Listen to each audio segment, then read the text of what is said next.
Hi, my name is Ollie from Tri-Alliance Triathlon Coaching Australia. I'm a level 2 tri coach and competitive age group Ironman athlete. I've competed in Kona twice and have ridden the bike sub 5 hours on a number of occasions. My best time around a 4:43 in Ironman Melbourne. What I want to cover off is just some things that we're pushing out with our athletes at the moment and for this time of year, and I just want to emphasise a few things. So I've sort of brought up a few illustrations to give you an idea of just what will help you improve your cycling and how you can apply that to your training sessions and also your day-to-day long rides and so forth.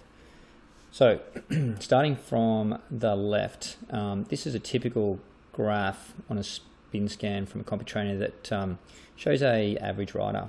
And an average rider will tend to have this particular type of peanut graph. Now, to give you an idea what that graph actually means, from the 0 through down to the 0 on the right hemisphere is actually your right leg.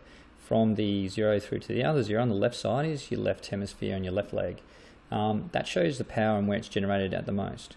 So if you're a perfect electrical engine, you would actually have a perfect circle all the way around.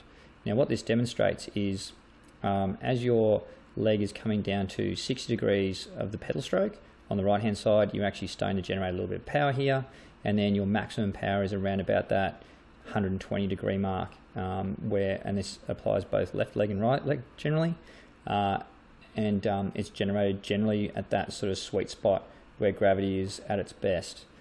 You can see when on the left hand side at that point there's actually nothing happening with the left leg. In fact, you're probably lifting it by the power of your right leg at that point, and then the opposite would happen as you change legs going through the pedal stroke. These are the things we want to work on to actually increase the volume of the graph here and make it more circular.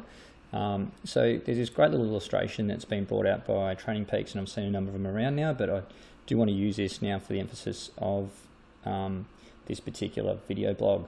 So in here it shows the type of muscles we use, and you can see if you have a look at the dominance of the graph in the spin scan, you can see obviously that the power is being generated about that 120 degree mark, whereas with the muscle graph, you can see a lot of that dominance, especially from your prime movers like your glutes, your quads, and also VMO and hamstrings, are predominantly through that 60 degree line.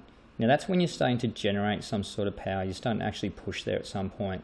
But typically the peakier point is right here, which is through the middle of the graph. And that's when you see the majority of muscles starting to push through. What we want to do here though is we want to continually increasing the use of our muscles, and you can see that from this graph, and if you do have a chance to have a look at it personally, I do recommend it, just which muscles are being utilized at what time. So some of the things we do to help train that is we implement some drills. So we use the top of the hemisphere and the bottom of the hemisphere. So it's often referred to as developing a J-curve pedal stroke, where you're starting to push through the top, making sure you maintain your power through here, and then in some cases, some coaches or athletes might say scraping the mud off your shoes down the bottom of the crank. We want to pull through there. So the two drills we'll use for that, one is this particular drill, which is a single leg drill. We keep it at a nice low controlled RPM so that you're keeping consistent power going all the way through the stroke. So I'll demonstrate that by just letting the video run and give you an idea. So nice smooth pedal strokes is what you're after all the way around, just so that you're nice and clean. If you particularly if you go for a bit of an oak type pedal stroke, in other words you're dropping through that front section, what you'll find is that you're actually not developing the consistent power all the way around, and that is an issue. All right, so you want to make sure that you got a nice consistent pedal stroke. The other one we like to do is a horizontal pedal stroke, and this particular one here you'll find is amazing to actually help you with the top and bottom of your pedal stroke. So it's hard to see it, but we've done these little arrow illustrations to help you out. You're actually just pushing across the top and pulling across the bottom. So you're pedaling horizontally opposed to vertically.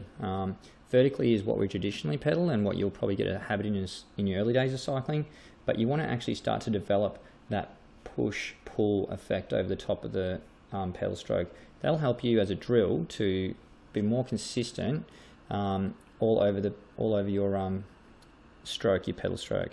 these are things that we're fundamentally trying to work on, which helps our athletes develop their overall cycling ability. A couple of things we did over the weekend. I was fortunate enough to ride with a couple of my athletes that are working on getting some improvement this year, first and second year athletes. And some of the things we worked on is working on some horizontal pedal stroke out in the road, which generally work on the wind trainer. And with that, they found straight away the difference in power output, for one, efficiency, and being able to hold a consistent pace up a hill, often riding or leading away from some of the athletes just by doing that. These are just some great tips that we have at Trialliance. If you have any questions or you'd like to know more about some other particular tips in training, swim, bike or run, certainly happy to help. This is Coach Ollie, signing out.